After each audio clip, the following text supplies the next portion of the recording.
Hey everybody, just finished recording a workshop with our friends ArchVision where we took this SketchUp model and we made it look like this in less than 1 hour. I'll walk you through all the steps and we provide the SketchUp model.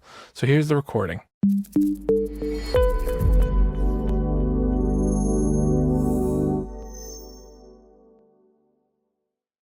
All righty. Thank you everyone for joining us today for our D5 webinar, From Zero to Stunning, a hands-on introduction to D5 Render. I'm excited to present our speaker today and our team showing up for this. Kelsey Colvin Shag on our team, sales operation managers here in the back end to help sift through any questions that pop up, and we'll curate those and answer those questions at the end. Please feel free to ask us anything you need to, want to, care to in the Q&A section of our meeting webinar tool here, Zoom, and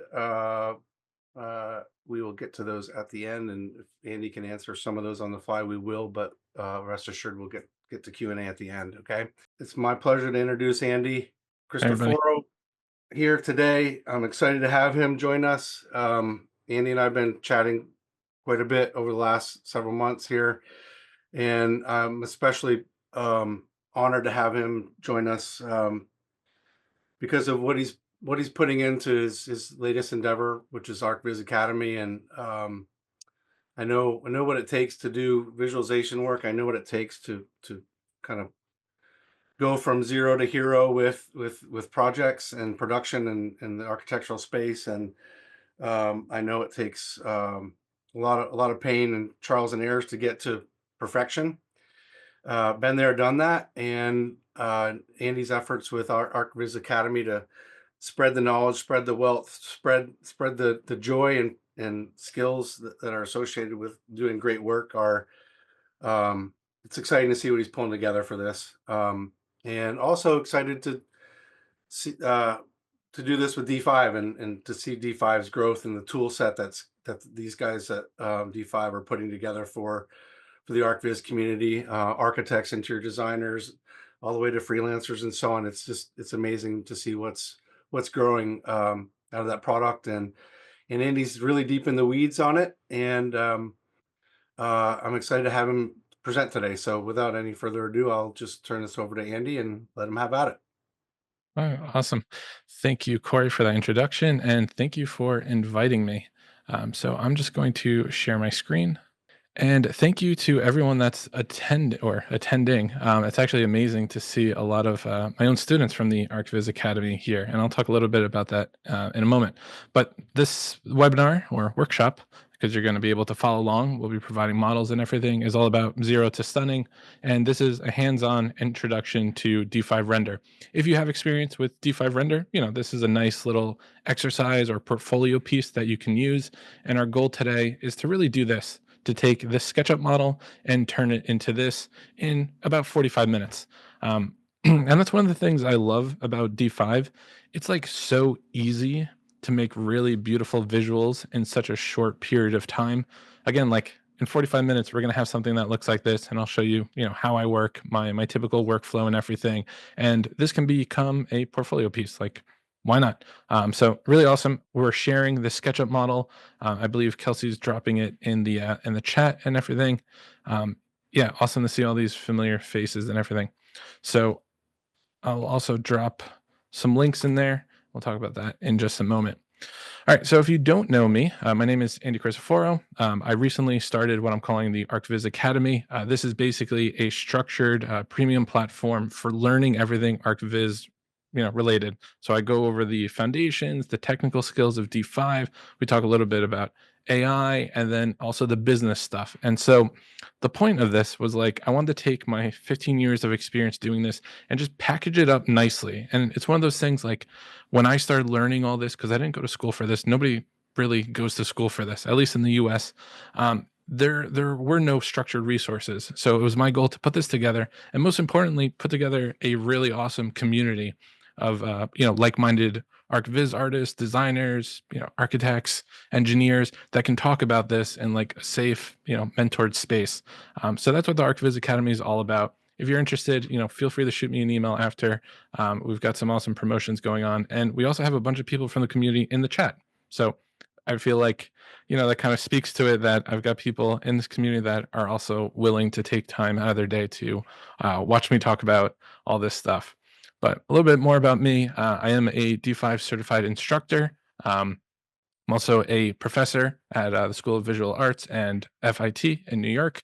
I've been doing online teaching for probably like almost like a decade. And I actually have to update this slide, but we actually hit 15,000 students worldwide. And I've been fortunate enough to present at GTC, Autodesk University, 3DNY, ATN, and How to Rhino. So I've been around the block, and I really love doing this. I think it's just amazing, like teaching people to go from like zero to hero in just a short period of time, because I'm basically your guide, your shortcut. So instead of you freaking out trying to figure this out for like a decade, you just listen to me for a little bit and you start making really nice renderings. So that's my goal. So just to talk about what we're doing today, I already introduced myself. Corey did as well. We're going to be doing this workshop. Again, this is something you can follow along with. The links are in the chat.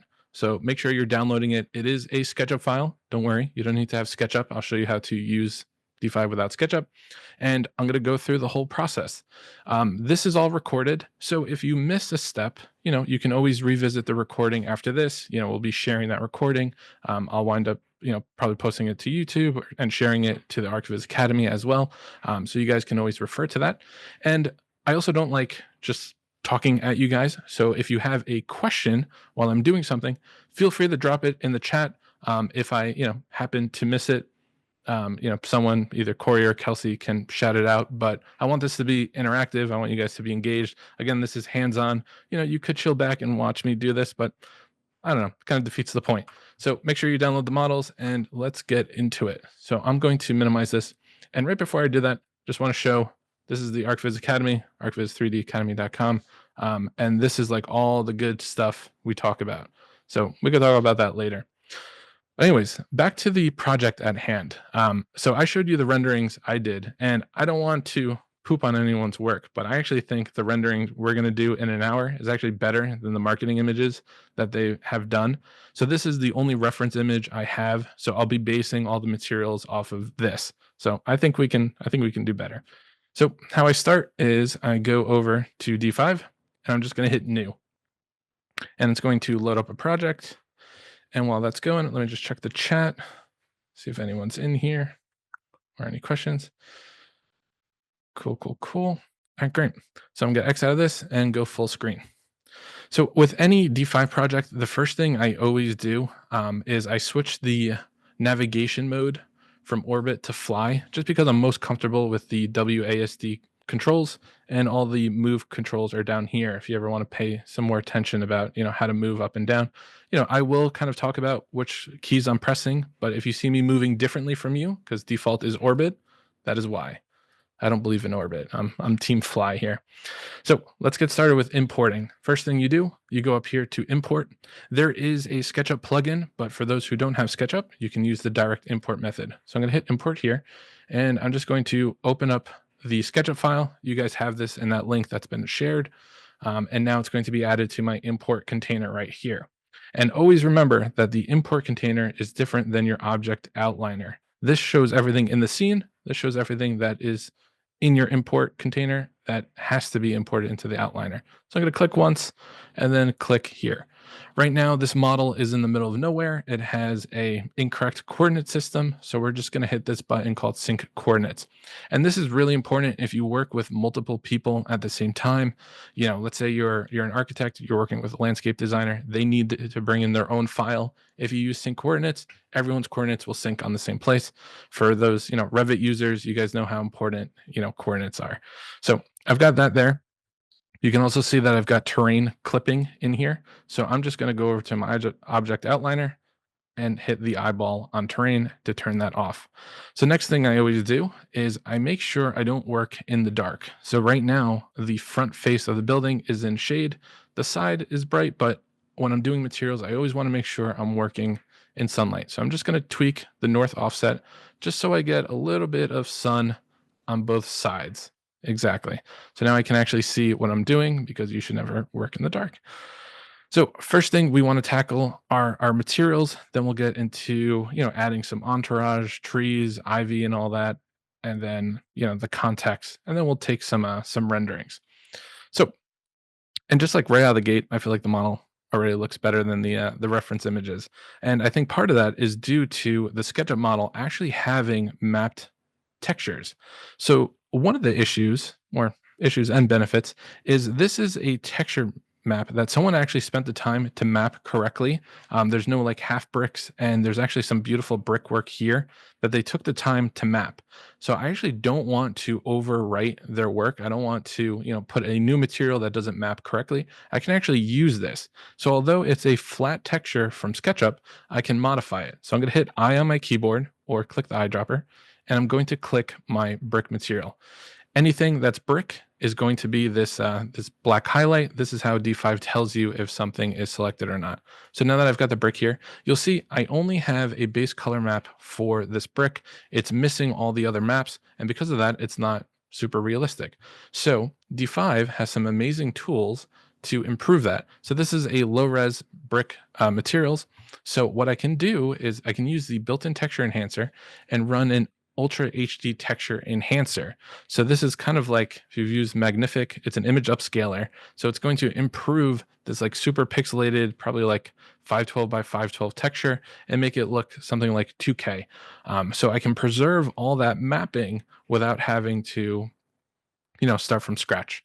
So it's thinking for a little bit. And once it does that, I can run it through the AI generated material. Yeah, look at that. So now much cleaner. So I'm just going to hit confirm. Now I can run it through AI generated texture map tool, and it's going to look at this and generate a normal map, a roughness map, and AO map. And these are things architects and designers hate to do manually. So I love that it's built in here.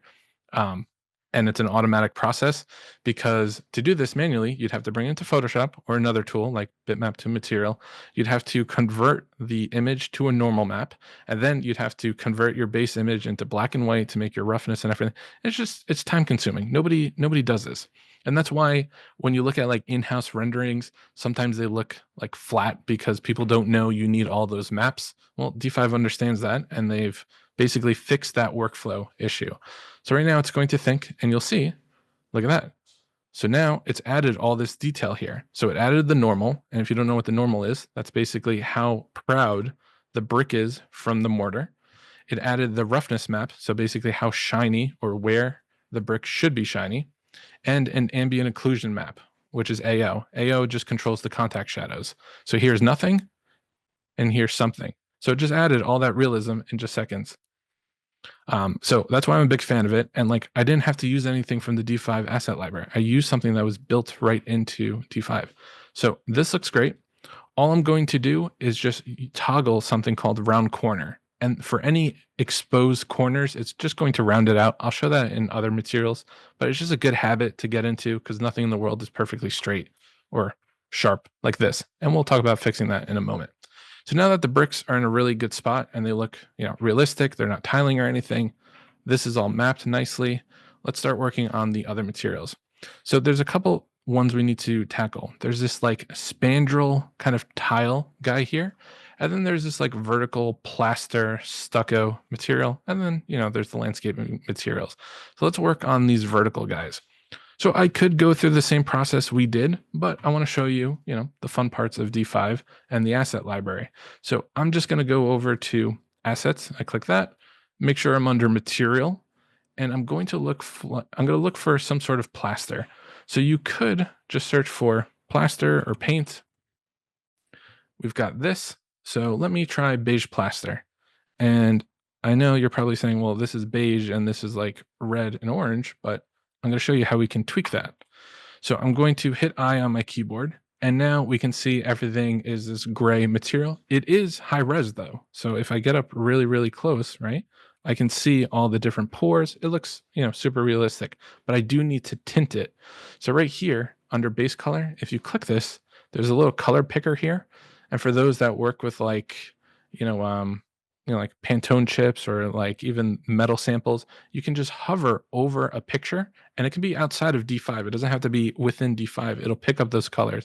Like here, it's you guys can't see this, but it's picking up my skin tones and then my background, and it's picking that up as colors. So if I click anywhere on this brick, I now get that same color of the brick. And all I'm going to want to do is probably, desaturate it a bit so it's not that vibrant color. And that's what these guys are. That's hue, saturation, and value. So saturation lowered is going to desaturate it, right? And value is going to brighten it. And it's going to move these guys in the respective coordinates. So you see that? So I'm happy with this. I don't want it to be like too orange. So now that that looks good, let's go through some of the settings. I think these are all calibrated correctly. I'm going to turn on UV randomizer just to make sure it's completely seamless. And I'm going to turn on round corner, and that fixes this edge here because with plaster and how it's molded on, right? You're never going to get that sharp corner. So that looks good. I could play with the scale some more to make it bigger or smaller. So let me try 0.5. That's a little too extreme, so I'll do 0.8. And every single material and texture is going to be different. So it's not like you can always say, hey, it's got to be 0.8. It's going to change. So just keep that in mind. So I'm happy with that. Let's talk about this like spandrel kind of thing. It looks like a terracotta kind of tile. So I'm just going to go over to assets, and I'm going to go to wall tiles. And I've got all these fantastic options. And let's find something. Let's find something that fits. This one looks good. I like this dark red striped stone. So I'm going to click this and I'm going to paste it here. And it's coming out dark. So I'm going to do the same exact thing. I'm going to edit it and I'm going to play with the base color. So here I'm just going to brighten it up by going up like that. And then if I want to take it to the next level, I can go to the base color map and then I can desaturate it. And that's going to remove some of that color. And I can also brighten it. So I actually like the look of that. Okay, cool. So we've got that. And just looking at the material, I can see the normal's working, the roughness is working nicely. I'm getting some nice variation, so that makes it look nice and realistic. Then we've got this metal here. That's basically the top and bottom of our windows. So you could do a similar workflow where you can edit a material from scratch. I could play with the metalness here to tune it, or I could find something from the asset library. Since this is coming from the architect, it's very likely they've picked this specific color under the base color. So I don't want to mess with it too much, but I do want to play with the metallic settings. I do want it to look like it's actually metal. And you can see big difference. That's flat. This is metal. So just doing something like that is going to make a big difference. Same thing with playing with the roughness. A 0 roughness will be mirror-like. Higher than that is going to kind of soften it up, scuff it up. And then this is kind of like a rubber, right? Which we don't want. We want something like this. Okay. And the normal here is helping break up the reflection. So this is nice. This looks like a nice anodized panel. If I want more realism, I would probably grab something from the D5 library that's got some sort of texture. You see this, like the brushed aluminum. So that's something I could do. So this is what I would do. I would grab my color values here, and I'm just going to switch to the hex, and I'm going to copy this to my clipboard because, again, they probably want this color on purpose, but I do want the vertical lines here. So I'm going to grab this. I'm going to paste it here. And now I'm going to go to base color, keep my hex, and then I'm going to paste that. And that just took the same exact color, but look at that. Now I get the correct base color and I get the normal that's controlling that. So it makes it look slightly more realistic than before, instead of it just being a flat color. So keep in mind that is a super handy trick that people often forget. Hex codes go a long way. Same thing with round corner. We're going to do that, and we're going to get some nice corner edges right here. So let me toggle that on. And you can see we're getting nice highlights here because, again, they're molding or they're bending the panels. So I can lower this radius a little bit if I think it's slightly too strong, or make it bigger, right? You don't want to go too far. Just a little bit of a highlight. That's how you know it's working correctly because the sun's hitting that edge. So that looks great. Happy with that. And just for the sake of my sanity, I'm going to hit Control S on my keyboard to save. And like a bad architect, I'm going to put it on my desktop. Sorry. All right. Any questions so far? Looks like chat is empty. That's fine. So now that we've got all that, let's work on the glass. So the glass, this is just a default material. I personally always go to the glass library and I start with normal glass. So I grab that and I paste it here. And usually what I do is once I get the HDRI, so like the background and the time of day, then I tweak the actual like thickness and opacity. So right now it's like 100% see-through. Pay attention to the windows out here. I can see right through. Then that's kind of when I start playing with, okay, are the reflections too bright, too dark? So it's hard to do early on until you have everything in there because you're not judging it off the final outcome. So that's why I kind of leave it in limbo in progress, right? So just looking at this overall, I'm pretty happy with it. There's some things I probably would tweak. I might just like brighten this area up just so I'm getting similar tones. Yeah, exactly. With the rest of the materials. Exactly. So that looks good. So now let's talk about the context, our asphalt here, and all these guys. So I'm going to go over to assets, and since I want asphalt, I can just type in asphalt. I don't need to find the category, and I'm just going to grab this guy, asphalt 2. I could use 3. Yeah, really depends. And let's see how this is. So you can see, and this is why, if you guys watch my content, I always use the UV randomizer because you see this tiling right here. If you look really carefully, pay attention to this like little triangle right here.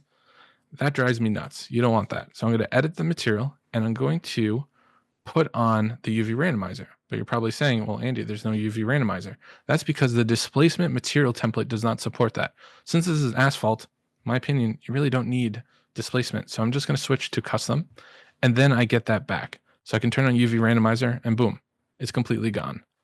So it still looks beautiful and realistic, but I don't have that weird displacement thing that was turned on. So I could play with the scale some more if I want. So let me try 0.2. I think that's way too much. Do 0.4. So that looks good. You always want to be able to kind of like see some of the texture. If it's too small, you can't really appreciate it, right? So sometimes I might go a little bit larger than you would typically see, but that's just because without texture, it just looks flat like that, right? So then let's go over here. We've got our curb, same workflow. Let's go to assets, and I'm just going to search for concrete right under the concrete here. And lightweight concrete is totally good enough for this. So I'm going to paste that in. Okay. And like always, I make sure I've got round corner on because we all know how concrete formwork works. I'm going to leave that there, and I'm going to put on my UV randomizer. So that's all mixed up. And that looks good. I might bump up the scale a bit. Let's go 0.5. Yeah, perfect. Cool. All right. And now we've got kind of like this little planting area. So I'm just going to get a little curb for this, and we'll get some soil in from there. Oops. So I'm going to, again, I'll go with rough concrete. We'll just mix it up. Okay. And as always, get that round corner on. Boom. And now let's talk about the soil here. This is going to be under, natural raw or outdoor ground. There's a couple different options. I'm going to go with one of these. I like the stuff with leaves because generally like plants drop some sort of leaves, right? And this looks pretty good. All right. So now all that's left is we've got this and we've got our context here. So I really like the tiling that this person's done before in the SketchUp model. So I want to preserve this.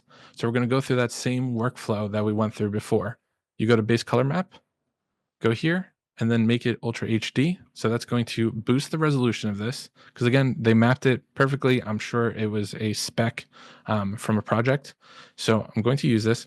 If let's say, this happens to architects all the time, you're working on a granite and you find the spec, but it's tiling, you could use make seamless and it'll fix that. That's really handy. So again, use these tools. It's built in. It saves you so much time because you're not going to find everything in the D5 library, right? Like this is very, very unique. You'll get close, but it's not going to be perfect. So this is now loading up, the normal map, the roughness and AO, just so it gets a little more realism here because this covers up a lot of surface area. It's important, like the large swath materials look the best because that's kind of what gives away if it's a rendering or not. So this is loading. And you could do things while you're like loading. You could fly around, but I I feel like I got into the habit when I used to do a lot of drafting to not like jump around because you never go back. So it's just like something I'm scarred from. So I've got this here. I'm going to lower the roughness a bit just so I can see some slight reflections here. You see that? You know, I do want some gloss to there because it is kind of like a stone. Yeah, some sort of polished stone. So we want that. I could boost the reflections with specular. You can kind of see that, but I'll leave it somewhere around there. So happy with that. Turn on round corner. Okay. I should get like a t-shirt that says like turn on round corner.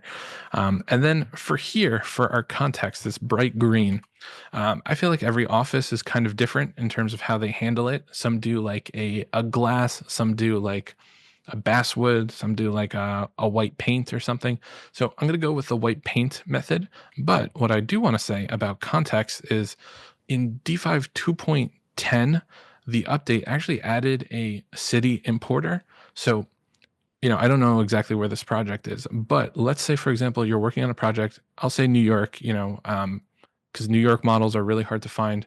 You can actually create a selection. So let's just say, Bryant Park, and you can ask it to import OpenStreetMap data for you. So if I hit import, it's going to think for a little bit, and it's going to give me the terrain, the buildings, the streets, and parks.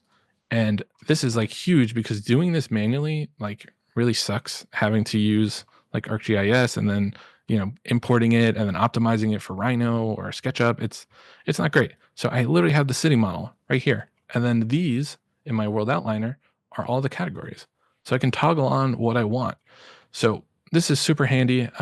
We've been using it a lot at the office just because it's not good the manual way. So I'm really glad they added that. Soon they'll add like textured buildings and that'll be huge, but this is perfect for now. So I'm just going to delete that, but I did want to point that out that you don't need to like manually model buildings. So what I'll do here is I'm just going to find either like a paint or a concrete, let's just see. And again, you can make it glass. You can do whatever you want. I'm going to do a beige concrete, and I don't want it to be beige, but I do want to show you how I'd fix that. So I'm going to go here and I'm just going to desaturate it. I spend a lot of time in the advanced settings of base color map. So if you just desaturate that, that's now gray, and it's a little bit easier to play with the coloring or the tints. So just like that. So if you want it darker, bring it down. If you want it lighter, bring it up. And all I'm going to do here is turn on my round corner and just play with the scale. So I'm going to turn on triplanar. That way it evens out the scale on every single face, and the UV randomizer so nothing tiles. So from far away, do we see any tiling? No. And I do like the amount of texture we're getting here. So that looks great. And we're only like 20 minutes into this and we already have all the materials done for the project, which is pretty amazing. So now I want to talk about adding some vegetation. So I'm going to just look at the reference project, and you can see that there's a planter right here, some trees, some ivy at these courtyard areas. So let's do that real quick. So D5 comes with a bunch of different vegetation methods. You've got a brush tool, so that literally lets you paint with a brush. You've got a path tool, so you could say, hey, from point A to B, give me this. And then they have scatter, which is really powerful for handling like dense forests, large swaths of area to be covered. So for this, I'm just going to grab a path tool. So I'm going to go right under the plant tool, and I'm going to click right here. So point A to point B. And right now you can see nothing's sticking because I don't have anything selected. You'll notice in the top right corner, there's a little checkbox. So it's asking you, well, what kind of plants do you want? So that's a good question. Let's go down to shrubs, and I can grab a bunch of this. I'll use, nothing too specific. Just going to grab some of these. I'll grab these, just looking for something that looks low level, nothing too tall or colorful. You have to be careful with like the colorful stuff because it can just like completely take away from your rendering. So now that I have a couple in there, let me just click from here to here. And now I've got a path, but there's not enough items here. So let me hit done. And now I can go in here and I can increase the amount of plants. So I can increase this.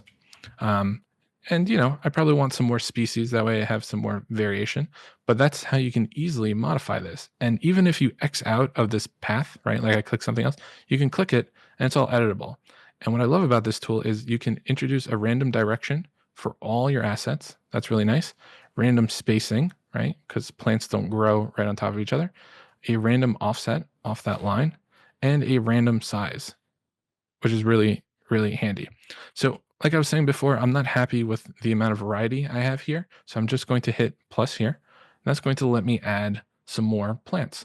So let's keep scrolling through. I like this guy. We'll add him. Okay, that looks nice. And again, the color there is kind of muted. I'm okay with that. Let's also add this and see what that looks like. Okay, cool. And I'm just going to boost the number. Okay, cool. So we've got a bunch of plants there. I just basically want this full. The other way is you could manually just place assets, and I'm going to do a couple of that right now. So let me just go to like flowering tree. And so if I just want like key, critical trees, and like I don't want to worry about the path, I can just go to the asset library, and like any other asset, I can just click a tree and place it. So if I want Magnolia 2, I can grab that and I can place that right here, right? I think this is like slightly too large, and the little flowers are like bothering me, so I wouldn't use that. I want something slightly simpler. So it's a good idea not to use flowering tree if that bothers you. And I only say that because it could be a little distracting when you just want someone to like focus on a specific area and there's like color popping out. So I could do something like that. And you can see by default, it's automatically changing some of the scale of my assets. So here's a handy feature. If you look over here, this is the species. So it's these ilex plants. I'm going to shift click to select all of them. I can actually rotate all of them with this little button here. So again, that's going to break up, give you some variation, right? You can also randomize the size. So that's helpful as well. You can also randomize the location, but I don't do this because I kind of want them in a line. You can also single click any of these, then hit V on your keyboard and just shrink them or move them. And then another little tip I'll give you with this gizmo here on the move gizmo, if you hold down shift and drag out, you'll make a copy. So you've got a couple different ways to handle, trees like this, plantings like that. I'm going to delete probably some of these inner trees because I just want a couple, maybe we do like 3 and we'll do 4. And then I can just randomize it like that. Perfect. So now that we've got that, let's add some ivy. So ivy in D5, I'm going to just save, can be handled in 2 different ways. So if you go under Vine, you have the static assets and procedural assets. So static meaning I grab this and it's a mesh that I can apply to any surface. So let's say it's growing from here, right? This is static. It doesn't matter what the geometry is. It's just its own 3D asset that can clip through things. There's also the procedural system. So if I grab this and I place it right here, you see this little projector beam. So if I rotate it, make sure the arrow is pointing at the face you want it to go. So I'm going to say somewhere around here. Okay, and let me just rotate this just a little bit more.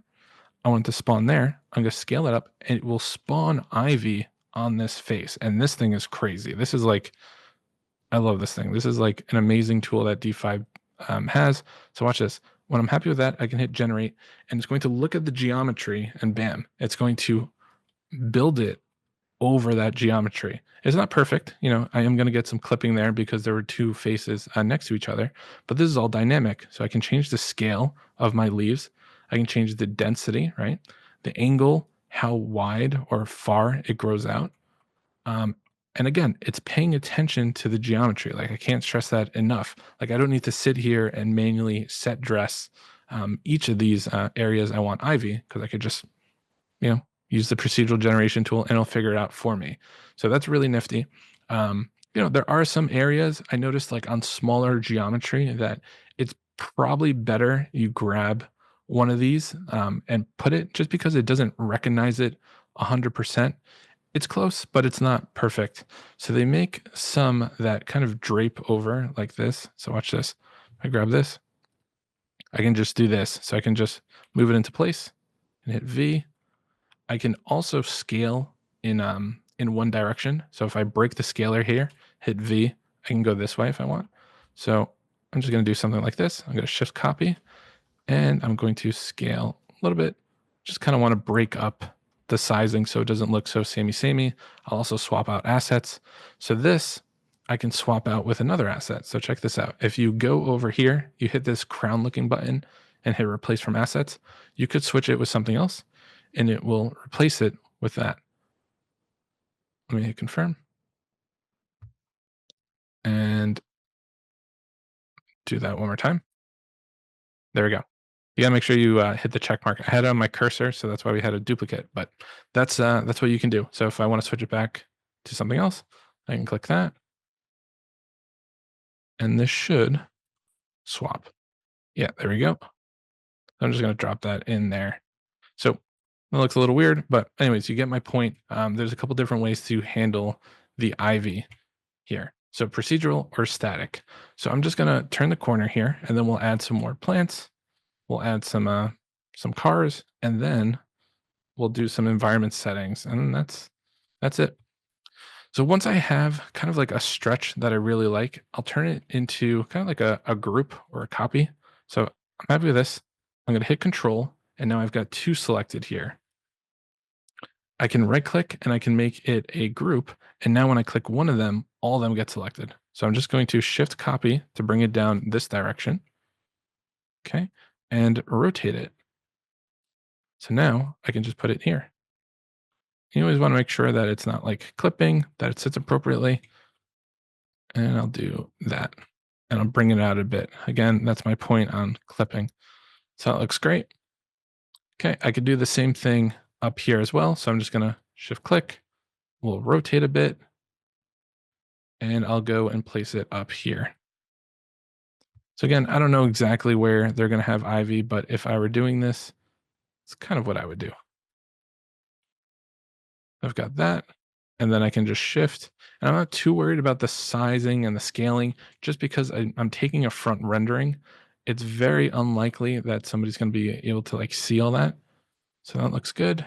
And I'm not too worried about that collision there because that's like inside the building.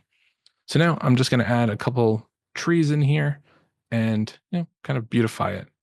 But you could spend like as much time as you want doing this. This, in my opinion, takes the most time, but I feel like it gives you the most like bang for your buck in terms of your time because if you do it right, it's really gonna improve your building. Like look at that, like that added so much richness to the building in just seconds. So let me grab some more trees. Grab something a little thinner. Yep, let's grab this guy. And anywhere I think is a courtyard, I'm going to drop it there. So right now you can see this is huge. So if you hold down C on your keyboard and drag down, you can scale in real time. So I'll drop that there. And we'll place a couple here. And a couple up here. And I can always go back and reduce the scale. Okay, so I think slightly too large. So I'm just going to hold control and I'm just going to scale down. Okay, cool. So little cool thing I want to point out is we've got all this amazing vegetation and everything just to see like kind of like a before and after. I'm going to make a new layer and I'm going to call this vegetation. Okay. And now I want all the trees and the plantings that I've placed to be on that layer. So right here is a filter. If I click the filter and click nature and then just shift click all this stuff. Right up here is the layer it's on. If I switch it to vegetation, it's now in the vegetation layer. If I turn this off, look at that. And that only took 2 seconds just to get organized, but huge before and after, right? And this is actually how I handle options. I'll put an option on its own, layer, and then I'll toggle it on and off because scenes, the actual like rendering viewport, can remember visibility of items or objects and layers. Okay, so keep that in mind. So I'm gonna save there. Okay, and now that I've got that there, I'm going to just drop in a car and we'll talk about environment settings and then we'll do a little rendering. So I want a car, so I'm just going to go under vehicle, and I'm gonna grab something small size. I'll grab this lucid here, and I'm just gonna rotate it. Okay, and for some reason, there we go. All right, great. So I'm gonna place this here. I'm in the US, so we drive on the right, but it's probably more like this, but don't mind me there. And I'm doing this because I want to show you a cool little feature they added in the AI enhancer right when we do a rendering. So talking about the rendering, let's talk about getting that set up. So right over here, create new scene. If I do that, it's basically a hotspot. So if I move my camera here and go here, it's going to move me to that camera point, and it's going to remember all the time of day setting, visibility settings. So really, really powerful that you're using this. There's also an easy way to like walk you through the client if they're like sitting next to you and you want to do kind of like a 3D tour. This is what I would recommend. So if I want to edit the camera settings, I'm going to click this little button here. Yes, that's actually a button. A lot of people don't realize that that's a button. This is telling me that it's an active view. If I uncheck mark this, I'm actually going to get a picture-in-picture view, which is pretty handy if you're set dressing and you want to see what the viewport will look like. So if I pin this, this is the camera, right? And watch this. This is where things get cool because if I shift out here, I can now see how this tree is going to impact my rendering. So I'm going to have a bunch of these trees because I do want the shadow on the road. But this is also how you can kind of frame if you should have trees around the view. So remember, you've got like a little picture in picture mode. So activate here or there to do that. So now that I've got that there, I'm going to turn off exposure. Auto exposure always gets people in trouble. And I'm just going to lower it a bit so it's not so bright, just for the sake of this. I'm going to switch projection mode to be 2-point because you want nice, strong, beautiful verticals. And this is like how all architectural photography is shot. So I'm going to do something like that. That looks very heroic. I'm happy with that.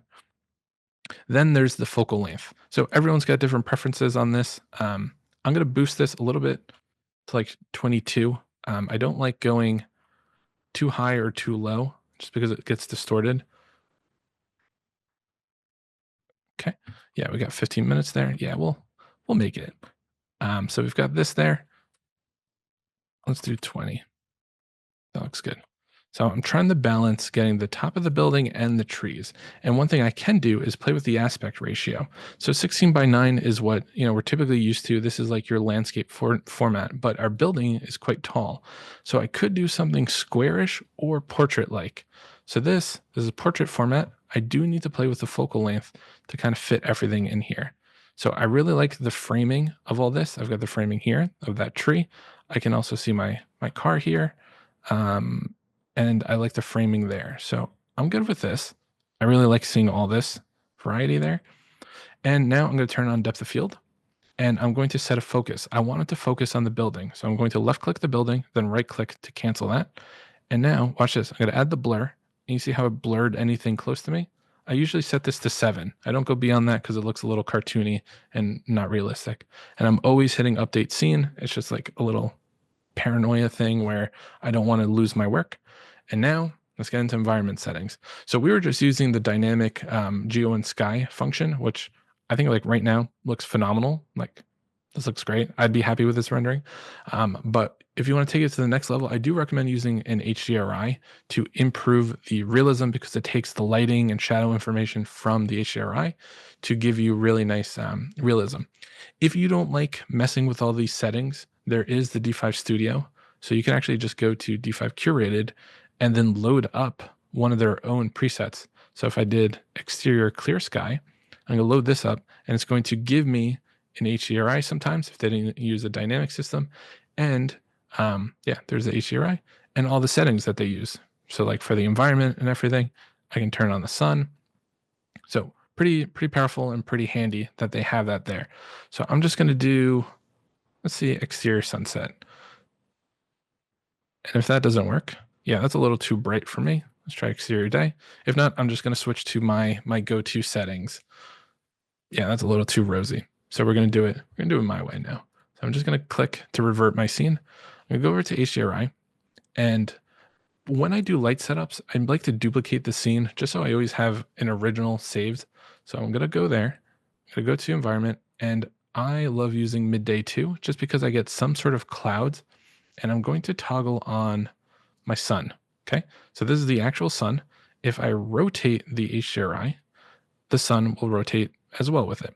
The problem with that is, let's say there is a specific portion of the HDRI you really like, but you're not happy with the sun position. You can break that with custom right here. So you keep the HDRI position, but you can change the azimuth, so the rotation, and the altitude without changing the HDR image. So you get the benefits of like everything if you're using HDRI with a custom setup. So I recommend doing that. Um, I'm going to make this slightly warmer. This is the sun color. Okay. And this looks pretty good. I'm going to save this. Okay. I could add some fog if I want to add some sort of like contrast in the background, but I don't want to go too crazy, just a little bit. Again, I always hit update. And then if I want to go crazy, I could add a lookup table. I could play with the exposure a little bit more, but I'm really happy with how this is turning out. I can add a little bit of contrast, not too much, a little bit of highlights. Okay. And a little bit of bloom. Okay. So this looks pretty good. And just for the sake of time, I'm going to wrap this up. I'm going to turn on ambient occlusion. And this is where it's going to give me contact shadows. So anywhere you see darkness, those are contact shadows. And you can overlay it in your preview just to get even more realism in all these crevices. So I always have that on. Really helps with the foliage. So I'm going to save that.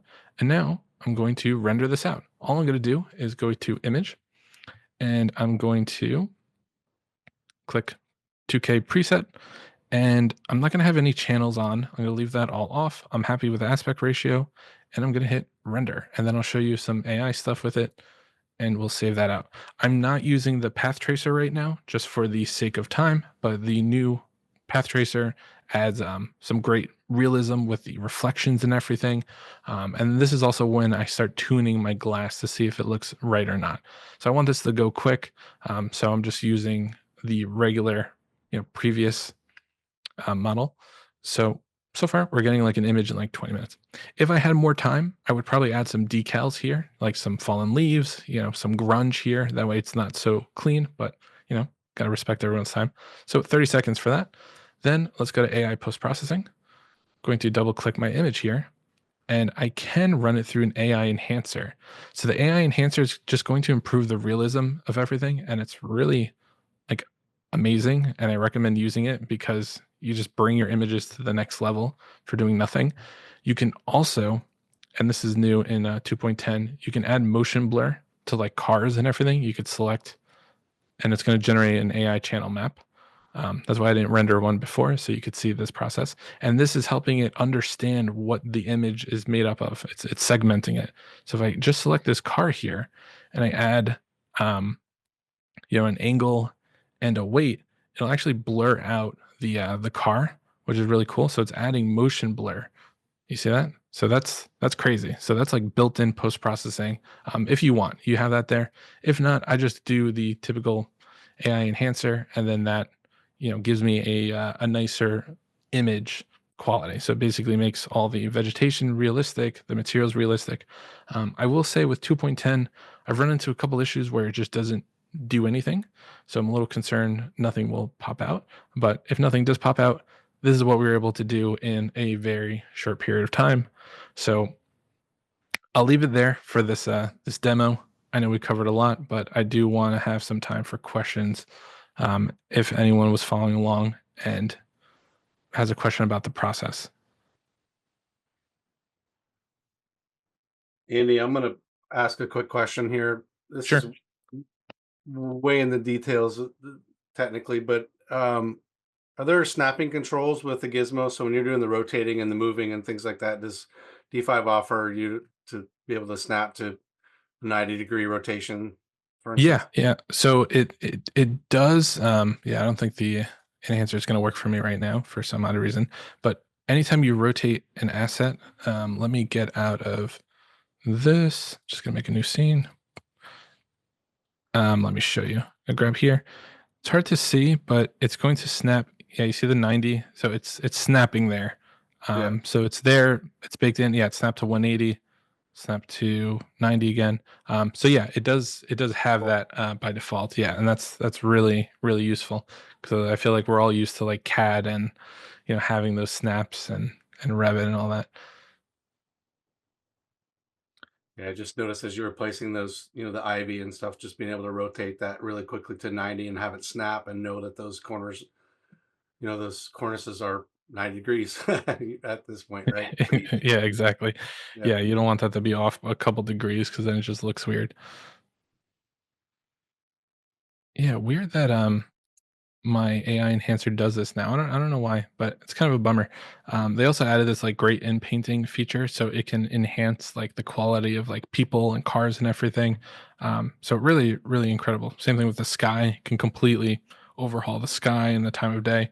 Um, but yeah, I always have this issue when I do the live demos. I don't know what it is. It's really bizarre, but that's just the nature of things. Oh, here now it's going. All right, thank goodness. Can Um, you chat a little bit about your hardware setup, Andy? Just what's your spec on this setup? Yeah.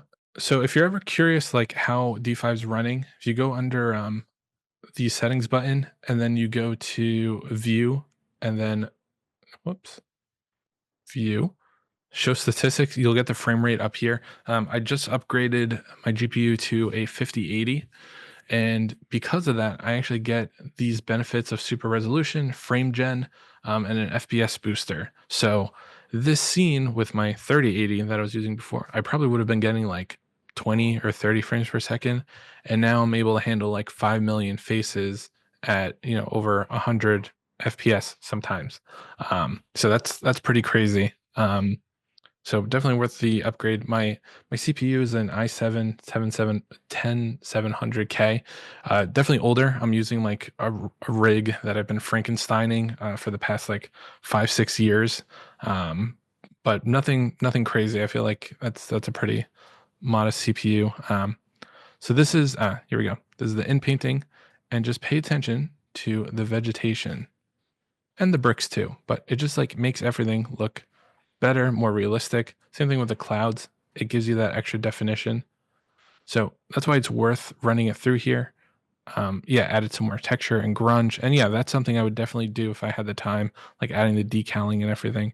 But huge improvements. Makes the glass, the paint look better. So yeah, for less than, 45 minutes to do all this to get rendering quality like this, that's huge. And like this is, in my opinion, again, humble brag here. I think this is better than the marketing materials this company used. So pretty nuts what D5 can give you. Yeah, there we go. That's working.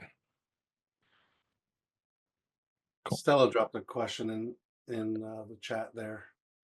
So great question, Stella. It works two ways. It really depends on the kind of firm and the kind of client.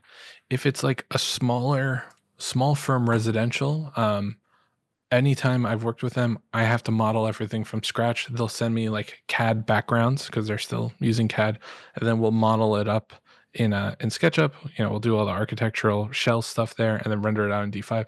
For larger, more I don't know, tech savvy firms, I usually get the model. I usually get that.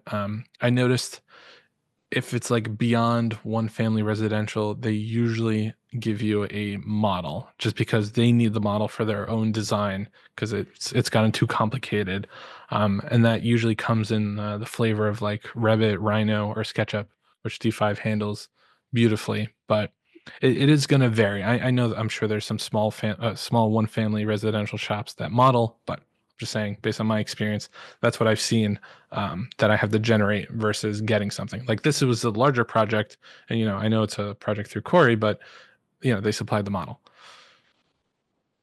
So Andy, just you use the SketchUp importer for this particular demo today. What are the other ways to get models into D5 and um, what are the options of working as in, for instance, exporting out a model, file linking models, et cetera, et cetera? Yeah. So what I did here, because again, I don't know, what software people have. I use the direct import method. So this I kind of call it the geometry freeze method. So meaning I've taken the model at a specific, snapshot of its state, and I can always update it. If I right click it, I can reload from local or replace from local, and I can give it the fresh new version. But that is manual, but sometimes that's how it works. The other method, if I'm in SketchUp, there is SketchUp, Rhino, 3ds Max, all those. There is the live sync plugin, meaning if I move my camera in SketchUp, it moves it in D5. If I model something in SketchUp, it appears in D5 automatically. So that's like a phenomenal way if you like having, your modeling software on the left and D5 on the right, so you can render and design at the same time. You can do that. And then there's also the export method, which I usually use it if I'm dealing with a lot of like proxies where, I'm working with a landscape designer. They're giving me like symbols or cylinders for where plants or trees go. I can export those out into D5.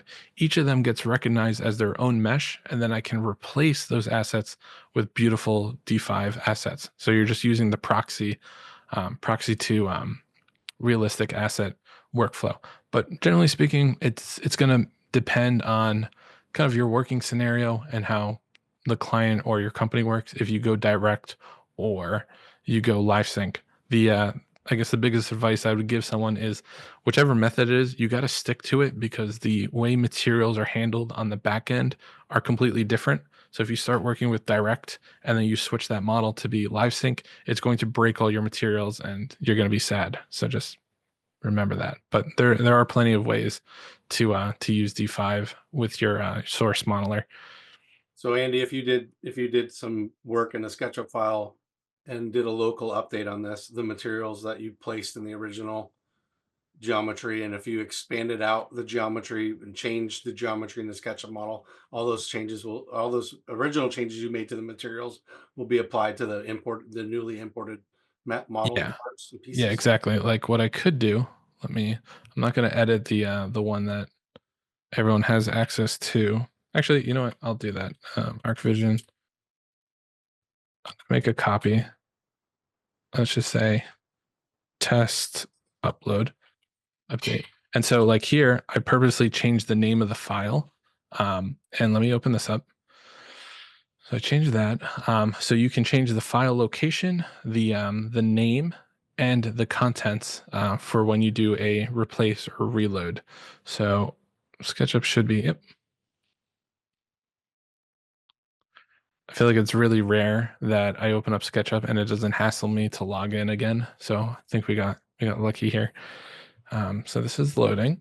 So let's say I've got, I don't know, I've got some, yeah, that's the LiveSync plugin, and that's what that looks like. So I'm just going to add, just to keep things, you know what, let's do it proper. Let's just say they're building a skyscraper next door. We've got that. So this is obviously visibly different. I'm going to save that. I'm going to go over to D5 and just hop out of there.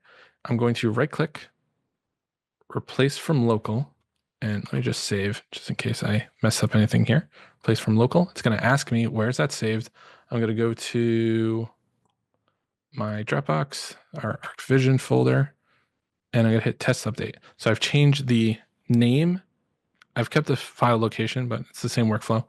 And if I look over here, there we go. That's our skyscraper. So that's what I mean by like the direct import geometry freeze method. The other method is if I do a live sync. So if I hit connect to D5, it's going to start thinking. Please wait for the delivery to complete. So it looks like it's thinking. Here we go. So this is what I mean by breaking your material. Here, if I clicked update this SketchUp model, right, it's going to break my materials. If I hit create new link, it's going to be another file. And watch this. If I grab this guy and I put D5 right over here, yeah, D5 doesn't snap to Windows, which is really like annoying. But watch this. As I move in SketchUp, it moves here. So you're seeing this flickering because I have the LiveSync plugin and the model that I imported directly on top of each other. So I'm just going to hide them. So now I can, be Mr. Architect. I can push and pull. This will go up, and that should kick in. I might have an older version of the plugin where I have to manually click update, but again, the point stands that it's pretty interactive. So now you've got your little renderer on the right. Yeah, so I can just yeah, there we go. So I can go Sweet. here. Yeah, so that's really it. But yeah, there we go. Now it's working. Yeah, so thank you again for having me. Yeah, I'll hang around for a couple minutes if anyone's got questions. But again, my name is Andy Cristoforo. I run a great YouTube channel, and I definitely recommend checking out the ArchViz Academy. I think it's a fantastic community, and if you have any questions, feel free to shoot me an email. Andy, thanks so much for doing this today, and we look forward to doing more of these down the road with you. Maybe other applications, other subject matter, as opposed to a little high rise in downtown Bryant Park, for instance, that we're putting in there today. It's kind of a little fun effort. If anyone has any questions, feel free to email Andy or us, sales@arcvision.com. We'll send out a follow-up email after this with a download link for the 3D model again, and as well link to the YouTube recording and any other links that Andy wants to include with this. So thank you all for attending today, and we appreciate you taking time out of your day to come and learn with us. So thank you so much.